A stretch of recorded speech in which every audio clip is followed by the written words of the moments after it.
So makita nyo guys, para mas mabilis yung pagkagaling, para mainitan guys yung parte ng mga nilalamig. Kung nilalamig kayo guys, so magpakulo lang kayo ng guava, tapos ihaplas nyo lang guys sa katawan niya para mawala yung lagnat, mga ubo, mga sipon. So guys, so ito kasi guys may sakit siya, so ito nilalamig daw siya. So ito guys yung mabisa herbal, no? Yan guys, guava, ang guava lang. Ano ba? Ano guys, ang lupit to.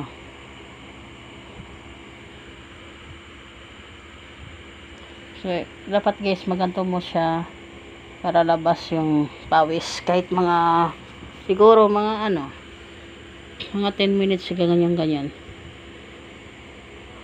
Medyo maki-okay no, wala lamig.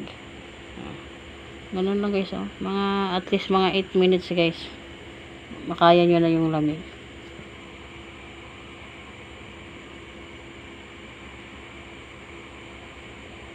Kaya na niya guys yung ano, gagaling na yung mainit yung katawan.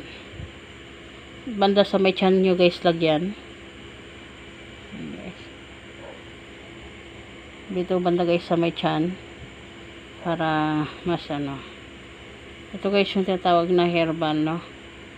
So pag malamig na to guys, papainom sa kanya itong ano. So habang mainit pa guys, so gagamitin nyo siya guys na parang pang-plancha. Yan, no? Mabisa pala guys yung guava para sa ano, no, sa mga may mga UTI, sa mga karamdaman guys na ano, sa UTI hirap kayong umihi, ganyan guys.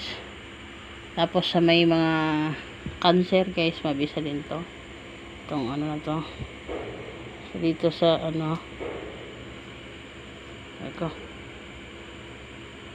para mabuhay yung ano, yung mga natutulog na ano guys, dapat painitan niya mga yan para mabuhay yung lamang loob niya, kasi para papawis na siya, oh.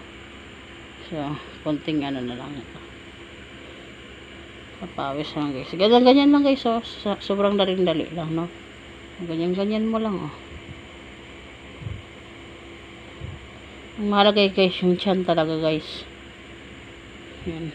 Kahit mga 10 minutes ganun guys, maya guys wala na kagad yung lagnat niya, kasi mabisa talaga. Kailangan kasi guys pag may mga sakit kayo, halimbawa pag nilalamig kayo, kailangan mainit lang yung katawan nyo.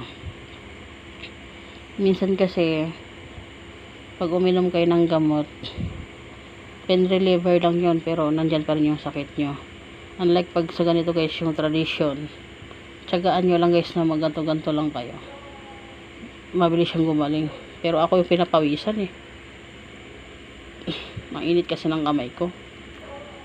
Talagang aktor kasi to guys, no? Mainit talaga yung kamay ito.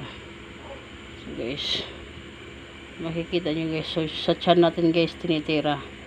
Tapos dito, kung may ubo guys, no, so kung hindi masyadong makahinga or inuubo, dito banda sa dibdib naman guys yung tirahin nyo. Yan, dibdib. So bibilang na kayo dito guys ng yan mga 1 to 20 dibdib. So paikot-ikot lang guys. Pero mainit pa rin, pero kaya ko na init kanina kasi sobrang init talaga yan. Paikot-ikot nyo lang guys, oh. Kasi yung ubo kasi nasa dibdib yun, di ba? Yung mga plema. So kailangan mainitan yung ano, yung dibdib para yung ubo madudurog siya guys. Tapos ditong tiyan, itong pinakamahalaga kasi para lumabas yung mga ano nyo guys, yung mga toxin nyo. So para tunawin niya kung ano man yung nakain nyo na virus kayo. Yan guys, mabisa to guys. Yan, oh. Ganito lang kayo. Kung may mga guava kayo guys, mga bayabas na mga dahon dyan, yan pwede nyo guys gawing tsaa yan. Tapos pwede naman bilad nyo na lang.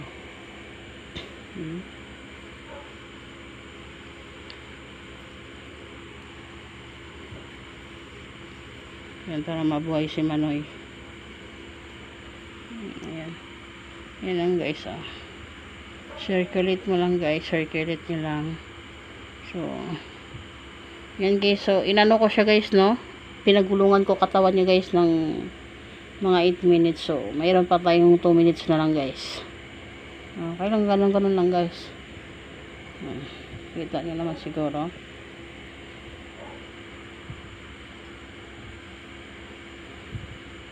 Para at saka, halimbawa pala guys, no, pag may inatake sa inyo, nahirapan huminga, kumuha lang kayo ng guava leaves, laga nyo lang guys. Tapos yan guys, oh, ganyan nyo lang, para mabuhay yung mga laman nya, para hindi siya matukig, ano yun, hindi siya maano guys ba, hindi siya tungtog mo yan, hindi siya ma-stroke. Tapos nga pala guys, pag ginaganito mo yung pasyente mo, yung tao na ginaganito mo, para siyang naantok, nare-relax yung katawan niya. Para nakatulog na yata to guys eh. Tulog ka na ba? Parang tulog na, hindi na nasasalita eh. Kanina kasi sobrang nilalamig siya kasi may ubo siya, may lagnat, may sipon. So yan, so yan guys, oh. So, pinakuha ko sila kanina guys ng mga bayabas. Ayan. Ayan guys. Tuloy-tuloy lang yan guys. No? Tuloy-tuloy lang. Ayan. Yung isang pasyente natin nandun sa baba. So, medyo nagpapahinga sila dito guys, no? So, lalagyan ko din yan guys mamaya guys. Yung pamangkin ko guys, kasi para silang inuubo, tapos nilalagnat, tapos nahihilo, tsaka nagsusuka sila, mukhang na virus yata sila. Uso kasi ngayon guys yung lagnat, ubo, sipon, lalo na guys pag umuulan pala. wag kayong lumalabas pag umaambon, kasi grabe siya lagnat, ano ng virus. Okay, so ngayon guys, sana may natutunan kayo guys, no? Ito yung technique natin guys pag malamig yung katawan ng isang tao, lalo na sa mga nilalagnat, lalo na pag wala pa naman kayong gamot kaagad, hindi pa kayo makabili ng gamot. Kung may ganito kayo nakikita, kumuha lang kayo guys ng guava leaves, lagain nyo lang at ganito lang gawin nyo guys, ikot nyo lang banda sa tiyan, tapos dito sa dibdib, para makaluwag makahinga siya guys. So that's all guys. So yun guys, so natutulog na tayo guys kasi it's 10:30 na. Okay, so medyo gabi na, medyo wala nang maingay dito guys. So yun lang guys, bye bye, see ya, God bless.